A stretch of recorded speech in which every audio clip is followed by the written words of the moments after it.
How did the Vikings manage to survive in conditions where nature itself sought to destroy them in the most brutal way? The Scandinavian winter of the 8th century was an endless series of snowstorms, icy winds, and extremely low temperatures that instantly killed any unprepared traveler. In this harsh world, there was no room for weakness or rash decisions, and every element of daily life became a matter of life and death for the entire community. Northern warriors were not only masters of the sword and legendary sailors, but also outstanding engineers of their time, capable of building for centuries. They created a unique and extremely effective survival system, where architecture, landscape, and climate worked together as a single, well-oiled mechanism. Watch the video to the end to learn how the ancient Scandinavians used ordinary turf to turn their homes into thermoses, and what secret allowed them to keep huge halls warm without modern insulation. What if I told you that Viking architecture was much more sophisticated and well thought out than it seems at first glance to modern man? The basis of any northern settlement was the famous longhouse, a true masterpiece of engineering and practical approach to construction. These structures not only protected the inhabitants from the wind, they were designed to maximize the retention of every spark of precious heat inside the room. The walls of the houses were often built from incredibly thick layers of turf, which at that time served as an ideal and completely free natural insulator. Huge, massive roofs covered with straw or birch bark sloped down almost to the ground to minimize resistance to the icy northern wind. Inside, the space was organized according to a strict plan, where the central hearth became the real energy heart of the entire complex engineering system of the house. Smoke from the fire slowly rose to the ceiling, creating a dense protective layer of warm air that prevented the cold from penetrating down to the people. Special wide benches along the walls were used by the inhabitants not only for rest and sleep, but also as additional effective thermal barriers. Every detail of the interior, from the height of the thresholds to the precise location of the entrance doors, served a single purpose: complete victory over the bitter cold. Master builders chose the location for the house, taking into account the wind rose to minimize the direct entry of cold air when opening doors in winter. The interior layout often included small vestibules that acted as airlocks, keeping the heat inside the main living room. The wood for the frame was selected very carefully, with preference given to hardwoods capable of withstanding the enormous loads from the weight of the roof and snow. Windows in such houses were rare and kept to a minimum size so as not to create unnecessary pathways for accumulated heat to escape. The Vikings understood that it was difficult to heat a large volume of air, so they tried not to make the ceilings in the living areas too high, keeping the main heat below.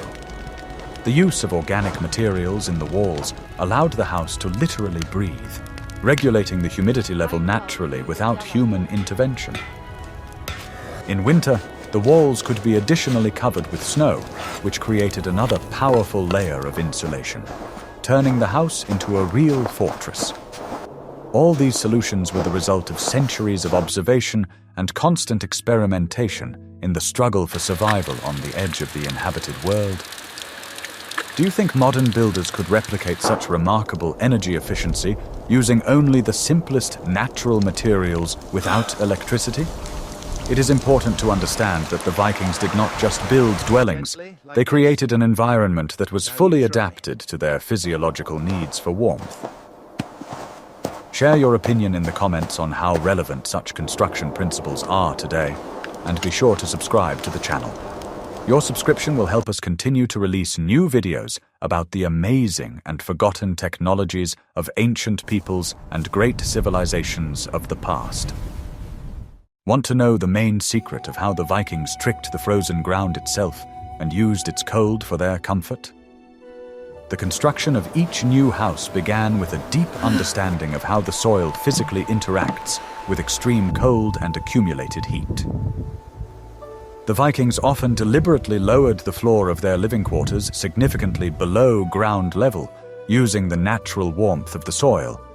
This method protected the main living space from the sudden temperature changes that constantly occurred on the surface during winter blizzards. Massive foundations made of huge boulders not only held the entire wooden frame of the building firmly in place, but also reliably prevented the wood from rotting. Between the stones, builders laid a thick layer of dry moss, which worked like modern construction foam, reliably sealing even the smallest gaps. This thoughtful design allowed the temperature inside the house to be kept well above the outside temperature, even without the need for a large fire to be constantly burning. Massive pillars supporting the roof divided the house into functional areas, each of which had its own thermal regime. The most protected parts of the house, located in the center, stored all the most valuable food supplies, which under no circumstances should be allowed to freeze. The ground around the outer walls of the house was often covered with additional high ramparts, creating another powerful circle of protection against the freezing of structures. But the walls were only the visible part of the plan, because the Vikings looked deeper into the physical processes taking place inside their dwellings. They understood that heat escapes not only through the walls, but also through the floor, so they paid special attention to its preparation. The experience of their ancestors told them that tightly compacted earth combined with organic additives creates a surface that hardly takes away any heat from a person. In some regions, primitive channels were laid under the floor to help drain excess moisture, keeping the ground underfoot dry and relatively warm. This was critically important, as damp earth instantly turned a house into a cold and uncomfortable tomb, unsuitable for normal life. The drainage system hidden under the foundation was a source of particular pride for the builders, as it ensured the durability of the entire structure for many years. The use of clay as a waterproofing layer made it possible to create dry cellars inside the house for storing grain and dried meat throughout the winter. The Vikings knew that a dry subfloor was the key to preventing disease and preserving all wooden and precious metal tools. But even the best insulation would be useless without an internal energy source, which not only had to be created, but also preserved. Are you ready to learn how the Vikings turned ordinary roadside stones into powerful heat accumulators that worked all night long? What do you think was the most effective material for retaining heat in conditions where firewood was scarce? You've probably never heard of this unique secret, because the Vikings actually invented the prototype of modern underfloor heating thousands of years before us. At the very center of each longhouse was a long, open hearth, carefully lined with massive, very flat stones of special origin. These stones were specially selected by builders so that they could withstand enormous temperatures without cracking from the heat. Throughout the daylight hours, while the fire burned brightly in the hearth, the stones absorbed a tremendous amount of thermal energy. Such a system was not just an ordinary source of light and heat for cooking, but a complex engineering unit that distributed energy. The Vikings understood the fundamental laws of physics on an intuitive level, using the natural inertia of heated stone as their main tool for winter survival. Stones for the hearth were often brought from specific locations, knowing that granite or basalt were better suited to this task than other types of rock.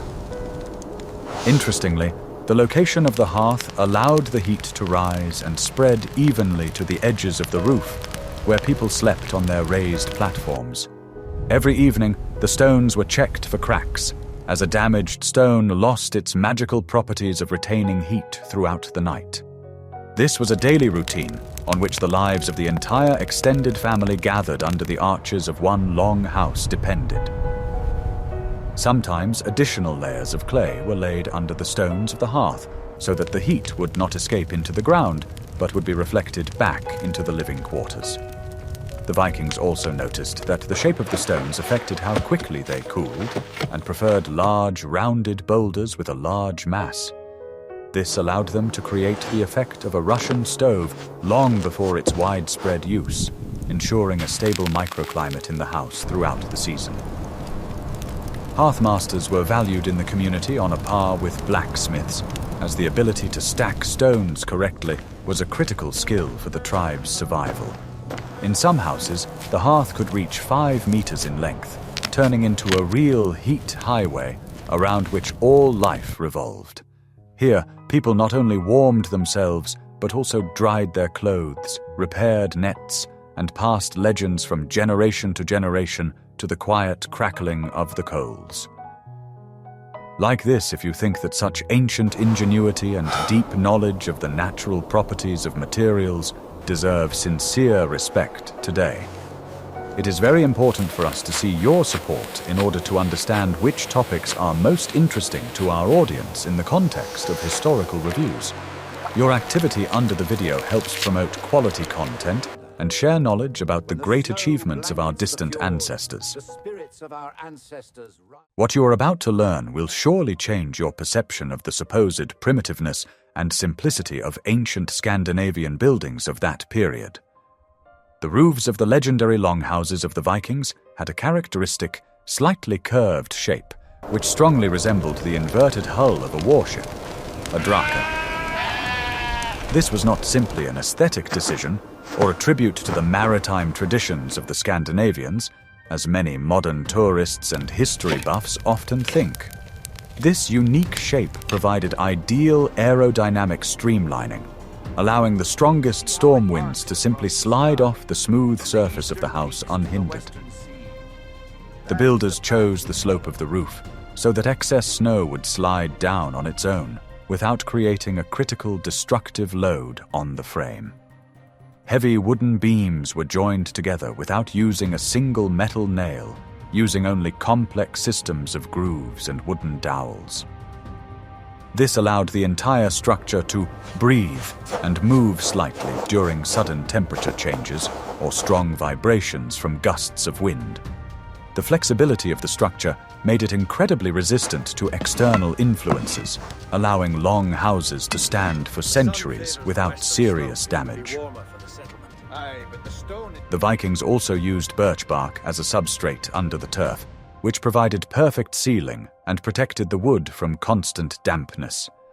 The inner surface of the roof was often covered with a layer of soot, which created an additional barrier to heat loss through the pores of the wood. Thus, the roof was not just a cover from the rain, but a high-tech shield protecting the inhabitants of the house from all the manifestations of the north. Interestingly, the height of the roof was strictly limited so that warm air would not accumulate too high above people's heads, but would remain in the living area. The craftsmen even took into account the weight of the turf used, selecting it so that it would not slide off, but at the same time provide the necessary thickness of insulation. This required a deep knowledge of materials science and construction mechanics passed down from father to son. When the first snow fell, the Vikings rejoiced, knowing that now the house would become truly quiet and much warmer. The snow covered the micro cracks in the roof, creating a completely airtight cocoon in which life could continue even in the epicenter of a winter storm. It was a paradoxical solution: to use their main enemy, cold snow, as their best protector and ally. In the next chapter, we will examine an equally important aspect of winter life: how the Vikings coped with the cold inside their homes. Learn how they organized their space without the walls and partitions we are accustomed to, while maintaining personal comfort and warmth. In the next chapter, you will learn how they coped with this terrible weather with the help of textiles and fur. The interior of a typical longhouse was a huge, open hall that needed to be heated efficiently and effectively. The Vikings used heavy, tightly woven wool curtains and rich tapestries to create temporary rooms around all the main sleeping areas. These fabrics not only served to decorate the austere walls, but also acted as a powerful and reliable barrier against any drafts and cold air. Wool, pre-treated with natural lanolin, had unique water-repellent properties and was incredibly effective at retaining body heat. Each individual sleeping area was a closed wooden box or deep niche, completely lined on the inside with soft fur and thick fabric. This thoughtful zoning allowed people not to waste valuable energy on useless heating of the entire huge empty space under the high ceiling. People always slept on special raised platforms, as according to the laws of physics, cold air always accumulated near the floor of the room. In winter, the interior walls of the house could be additionally covered with mats made of dry straw, reeds, or even coniferous tree branches. All these elements together created an amazing multi-layered effect, where each new layer added a few precious degrees to the overall internal temperature. Carpets made of large animal skins on the floor prevented any direct contact between human feet and the cold earth or icy stone foundation. Even the placement of heavy chests of clothing along the walls had a hidden engineering purpose, creating an additional air layer. The Vikings masterfully controlled the microclimate of their dwelling, transforming one large hall into a system of many cozy and very warm cells. The weaving skills of Viking women were an integral part of the overall defensive strategy against the cold, as it was impossible to survive without woolen products. Each blanket and wall hanging had a specific density designed to trap air inside the fibers for better insulation. It was true textile engineering, where functionality always came first, ahead of the decorative qualities of the products. Additional wooden panels were often installed along the walls, creating a gap between the living area and the cold outer wall of the house. This gap was filled with dry moss or sheep's wool, creating a sandwich panel effect long before their official invention by engineers of the future. Such attention to detail allowed the Vikings to feel comfortable even when an icy hurricane raged outside the walls and the temperature dropped to critical levels. This management of space allowed a large community to live in harmony without disturbing each other and while maintaining the individual warmth of each member. Living together in one room also made sense from a thermal point of view, as a group of people is itself a powerful source of heat. It was an example of social engineering aimed at collective survival in conditions where an individual was doomed to certain death from the cold.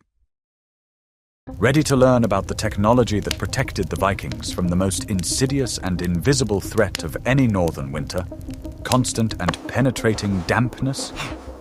Cold combined with high humidity kills a person much faster than just dry frost, and the Scandinavians understood this perfectly well from their own experience.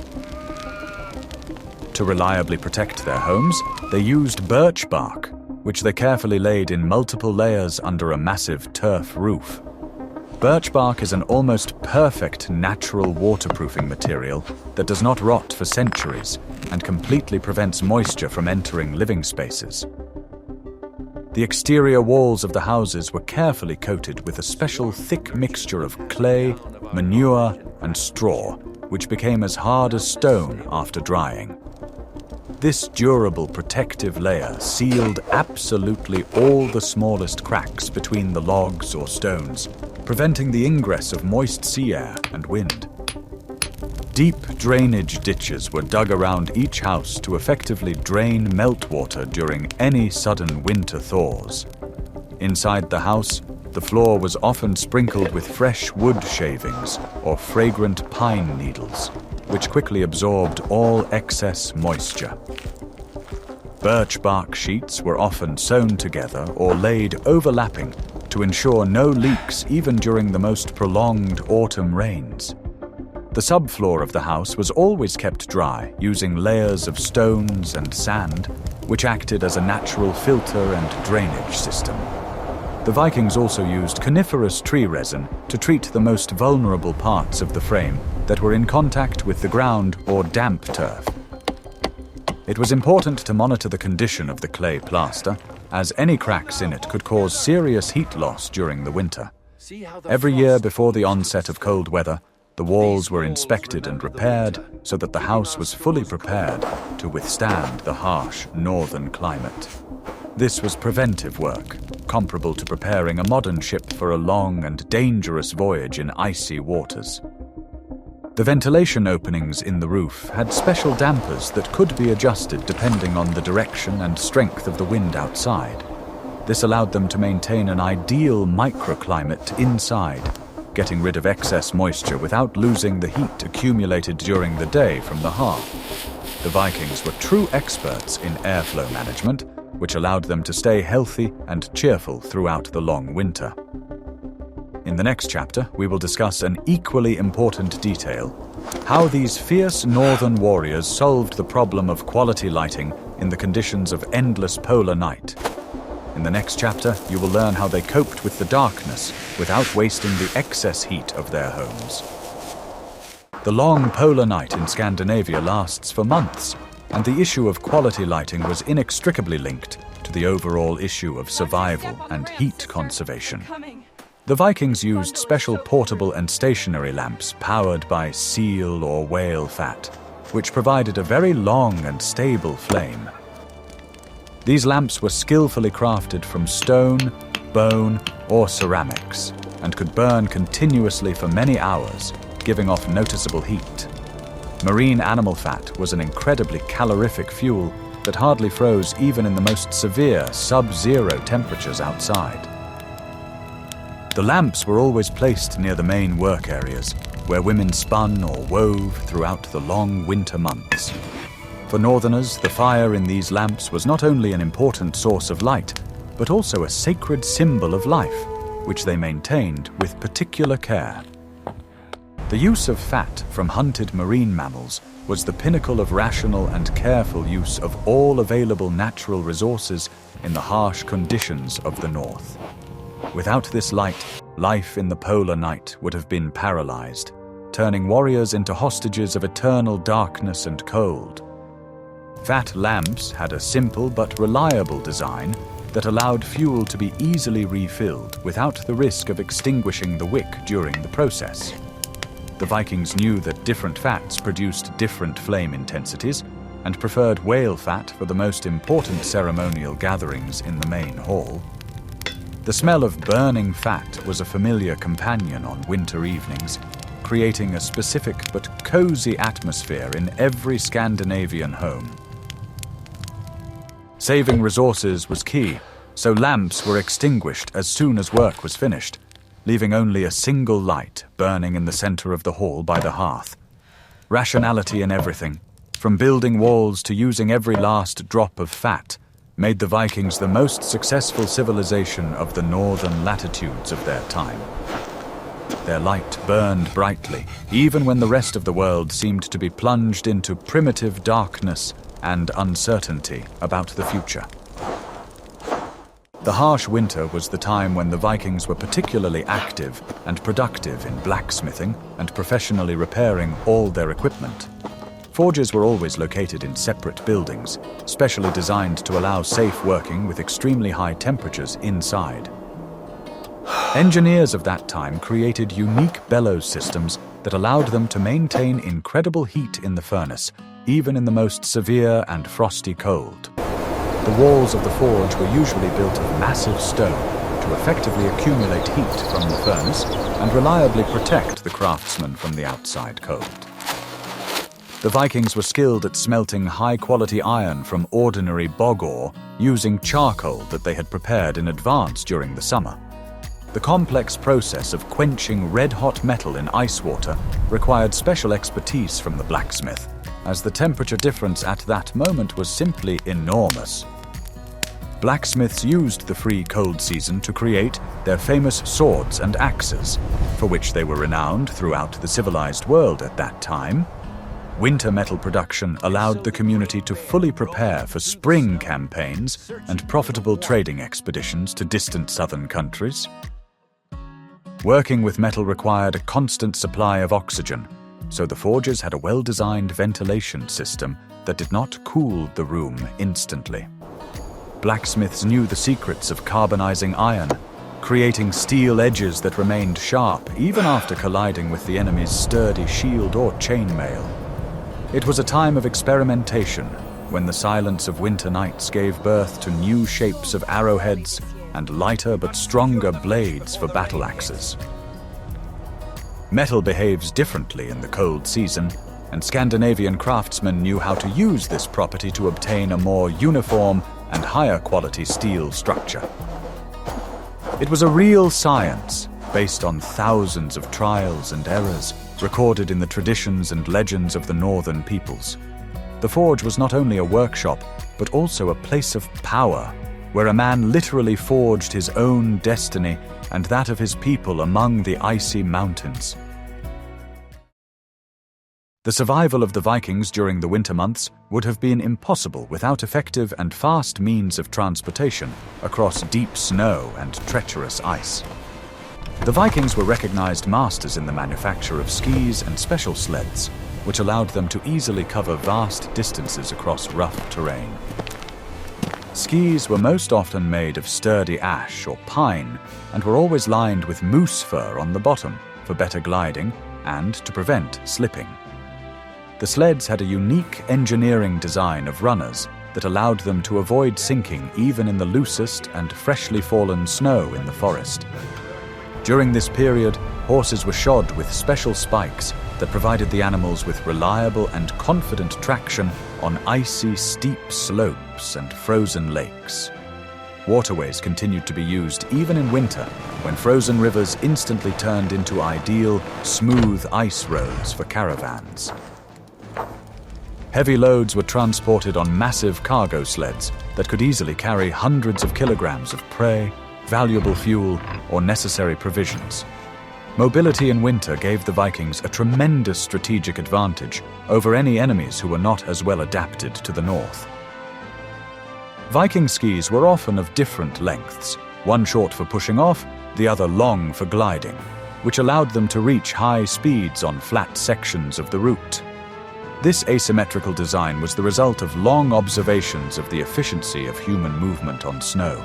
Sleds also varied in purpose, from light reconnaissance sleds to huge sleds capable of transporting entire boats overland between ice-free fjords. The ability to navigate a snow-covered landscape, where all familiar landmarks were hidden under a white blanket, was another important skill for northern travelers. The Vikings used their knowledge of wind patterns, the shape of snow drifts, and the position of the stars to plot their routes accurately in the winter fog. This allowed them to make daring raids and visits to their neighbors, even when they thought themselves completely safe behind the walls of their snow-covered fortresses. Winter roads across the ice of the fjords connected scattered settlements, maintaining trade and social ties at a time when the sea became too dangerous to sail. This allowed for the exchange of news and resources and maintained the unity of the people despite the vast distances and harsh climate. The Viking transportation system was the lifeblood of their civilization, which did not freeze even in the most severe frosts, ensuring continuous development and life. Summing up our research, we can say with confidence that the Vikings' survival in winter was the result of a deep understanding of the fundamental laws of nature. They never fought the climate senselessly, but instead skillfully used all its features to their advantage, implementing innovative solutions. From the massive turf walls of their famous longhouses to the complex systems of stone heat accumulators in their hearths, everything worked toward one main goal. Viking engineering was surprisingly environmentally friendly, very reliable, and incredibly effective in conditions of limited resources. The history of winter engineering by the legendary Vikings is a true ode to human ingenuity, which knows no boundaries or barriers in the face of adversity.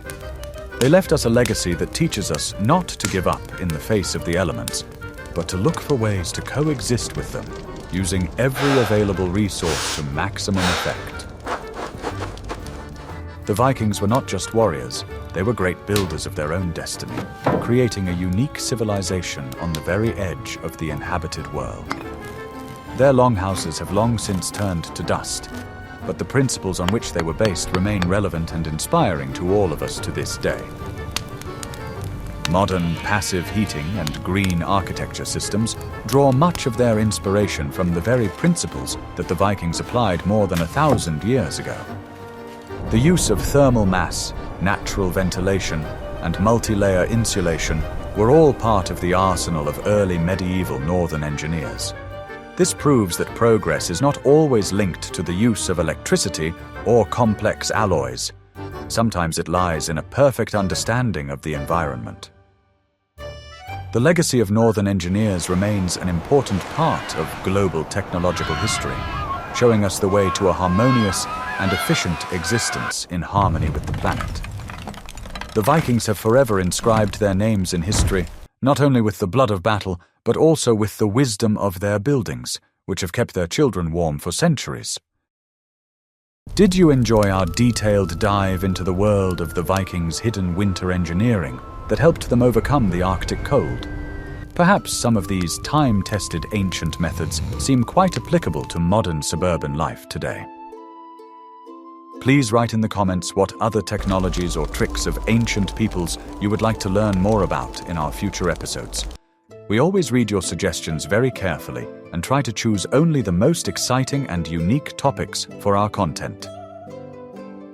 Suggest topics for future videos that you would like to see on our channel in the near future. And don't forget to subscribe so you don't miss out on new exciting episodes about the mysteries of history and engineering of the past.